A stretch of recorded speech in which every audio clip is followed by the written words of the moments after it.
Go to Patrice Lee on WUCA right now because Patrice Lee, one of the things we've seen is that there are protests and there are probably going to be a lot more.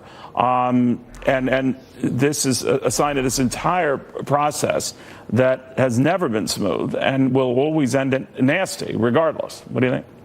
Absolutely. I mean, I think we were seeing that the harassment tactics have continued. You know, members of Congress at airports, you know, it's remarkable everywhere they're going now. I think there's going to be an entourage, unfortunately, of people who believe that, you know, because you are a survivor of sexual assault or something like that, that you automatically have to believe the allegations in this case, and you automatically have to suspend the presumption of innocence or the belief in fairness. And, you know, I think it's unfortunate, but our friends on the left, our lawmaker friends on the left, have yet to address this. In fact, they're inciting this kind of behavior. Do you think the president might have contributed to it, the comments he made about Dr. Ford? I know some Republicans sort of reprimanded him like, you know, you're not helping us. I'm paraphrasing here, but what did you think? Yeah.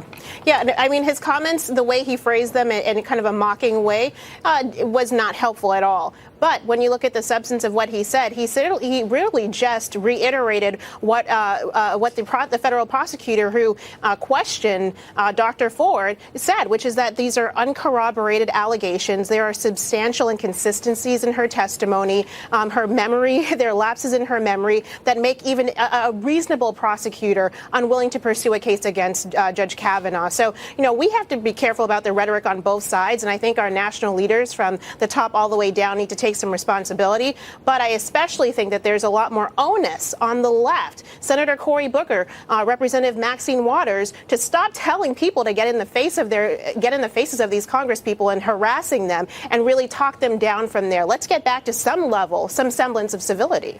You know, Patrice, much has been said when the judge came back to respond to these accusations that he did not comport himself or show the temperament of a Supreme Court justice. I'm thinking to myself, if you buy at face value what he's saying, that none of this happened and he's furious and he doesn't like what's happened to his reputation and his family, he was perfectly right to be at a minimum hot and bothered here. But I just found that in that argument he couldn't win for love or money, right? Either way, I mean, if he was docile, if he was as he was in the exclusive Fox interview, you know, they would have said that there's something wrong with him. And I think he did get that feedback. And on the other end, he was actually morally, you know, angry about what's happening to himself and his family. And he still gets that kind of backlash.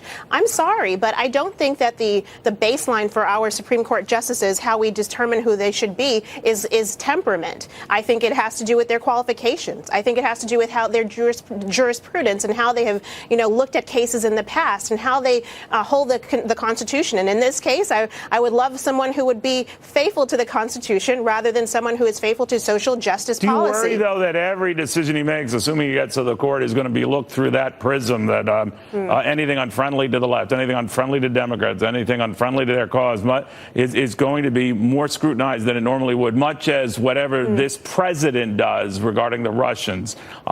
Is he tough on them? Is he tough enough? Is he easy on them? Is he getting too easy? They always look through the prism of whether there's something special going on there. You know, I think maybe initially, but it's going to dissipate over time. I'm sure I was pretty young at the time during Clarence Thomas's hearings, but after Judge Thomas ascended the bench, people had to kind of let that die down and look at whether, you know, what his opinions were, what his writings were. And eventually, I think it'll kind of, people will, the left in particular, will move on, as they should. Well put, Patrice Lee on WUCA. There are going to be sore egos here and a lot of sore, powerful egos at that. Yes. But that is the way it goes. All right. Thank you very, very much. Of course, this reading.